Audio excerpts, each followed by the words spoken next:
Outlaw TV. It's a channel over on YouTube. He posts some really good stuff. He doesn't have a huge following, and he gets fucked with by YouTube a lot, so I trust him. But he posted a link to this movie, Out of the Shadows, I think it was called, and he has it over on BitChute. He has a BitChute channel, which I need to get. I have a Rumble, but I should probably get over to BitChute too at some point. But anyway, so I start watching this movie, and it centers around this stuntman, this Hollywood stuntman, and his sort of awakening into spirituality and stuff. And the way he got into it was the same way I did. The realization that there are dark powers, legitimate dark powers that are at work. And if the dark powers are real, and I believe they are, well, I know now they are, then there has to be an opposite side, like a good side. But to come around to the good side, the realization that there was a good side, it took me even a while after I had known that there was some kind of dark. Even after I was talking to demons in Chinatown, it took me a while to come around to the God thing. That's the programming that's so deep, for a lot of people.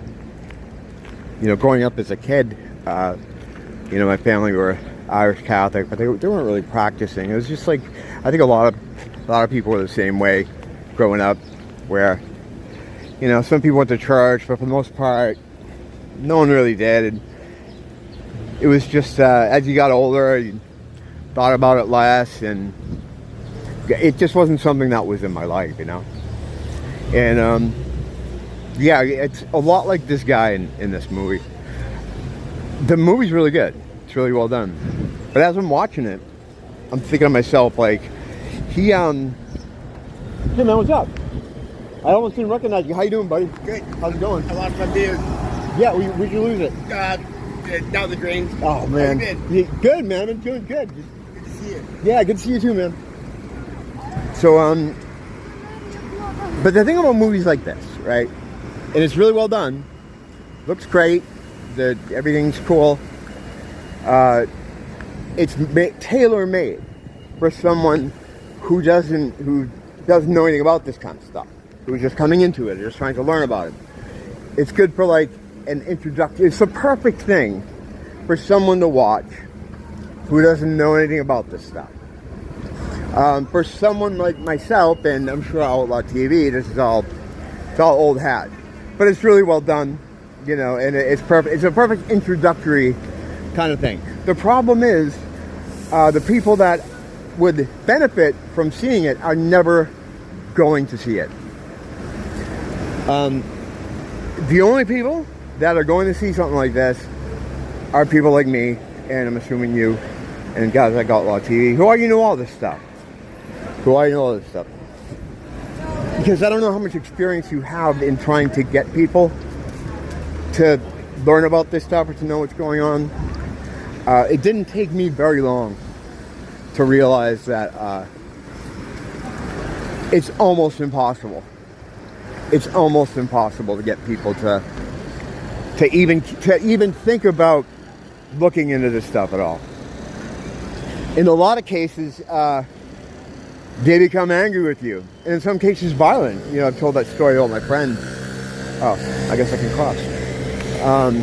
He ended up knocking me out over something that related, We're cool now. I actually saw him recently.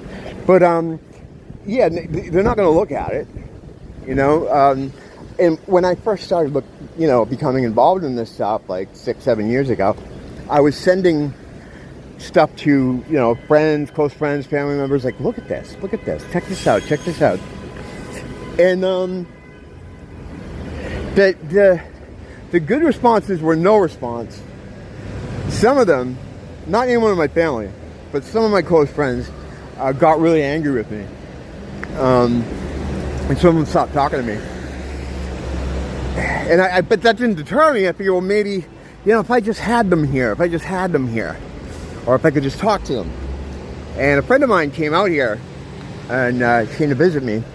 She was staying with some friends who on the North Shore, and she came to visit me here in Waikiki. And yeah, I had known her for 20 years, maybe, I mean longer now. She was in one of my bands, and we were pretty close, you know. But we hadn't stayed in touch all that much throughout the years. But I'd talked to her before over the phone, social media, about this stuff, you know. And if I knew anyone that would probably be open to understanding what the fuck was going on, I'm like, I'm going to share this with her. Yeah, it didn't go well. It didn't go well at all. We don't really talk anymore. So yeah, I mean, it's tough because all the ways that would be easy for someone to understand or begin to understand or get into it, they're not even gonna. People will hear, or even if they suspect what it is, they're not gonna watch it, or they're gonna run away from it, and they're gonna make fun of you. You know, this programming, you know, the way people are programmed to think. Like, even in the beginning of this documentary, the guy was talking about conspiracy theories and stuff. He's like, well, I didn't have time for that. I had a job, you know, I don't care about Bigfoot or aliens. It's like, dude, he ended up being a cool guy, but in the beginning I couldn't stand him. So it's like, way to just, you know, make the whole thing seem silly. Bigfoot. I think that's why things like Bigfoot exist. But you have to wonder, like, how much of it is the system itself working through these people? The people that get violent, the people, or they get angry. And then there's my whole, well, it's not my theory. It's pretty common now in schizo circles that the understanding is that not all the people that you see are actual people like yourself. I've seen more like more respectable people kind of float this too. I watched something recently. God, it was like, if I find it, I'll put it up. But it was like a clinical psychologist who was talking about this possibility, this theory that she's calling them like background people that are made to enhance your experience, or made to fill out your world, you know. So it's something that is being pulled around. I have a more extreme view on it. I think a lot of people around you are actually tools of the system itself. And I don't mean system like, you know, Rage Against the Machine, like the system thing, but actually the system that runs this place. When it was first conceived, I believe it was a place of learning for the progeny of the divine. Those of us who have a connection to God, understand our divinity, however we came to understand it. Eternal beings who have always been around and will be around forever. So to train someone, or to talk to, or to teach someone, you would have to have someone there that looks like them. Other people, other beings that look like them. So if you're trying to teach them some kind of lesson, some kind of whatever the lesson is, you need other people that look like them, beings that look like them, but they can't be like they are. You know, they have to be part of the system, whether they know they are or not. They have to be independent of divinity to facilitate these tests. You know, like say, oh, you want to learn about greed. Well, we need to put you in a situation where there's 3 other people and you have a chance to take all this money, okay, split it with the other 3. The other 3 can't be a divine being. Or they can't be in any way connected to divinity because the lesson isn't for them. And if you had other divine beings doing it, whether they knew it or not, it still wouldn't work. So you need fake people. At one point, I think the system here was flipped on its head, was hijacked. The staff that was working here decided, hey, you know, instead of teaching these people, we could suck, or this person, because we all actually are just one, instead of teaching the progeny of the divine, we can instead, if we sucked off all their God juice, divinity, we could live as masters of this physical realm. We could take their energy and make ourselves absolute kings and queens of this place. Instead of being a servant to God, we would rule this place. So I think at that point, things changed and went from being a school to a farm. However, I think those tools that were used for the school, which mean other people that look like you but not you, those tools still exist. So why not use them? And so what I think, what some of these people or things might be, are people that were meant to do that, and now instead are just out here trying to get you to go along with what the system wants. So these people are going to wear the mask. They're going to do whatever. They're going to turn you into stuff because they're getting the script from, whatever kind of OS is in play here.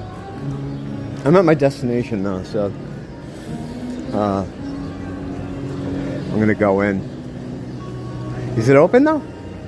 Yeah, it's open. All right. Yeah, it's a cool movie, and I'll put a link to it and stuff if you want to watch it. But unfortunately, the only people that would ever watch it are people like us, and it doesn't do us really any good. But it's interesting to hear someone else's story. There's a lot of parallels between that guy and myself. Like before he found God and understood that there was a spiritual component to all this, his take on life was, I'm just going to have as much fun as I can, and then when I die, I die. And that's kind of how I was for a while, for a long time.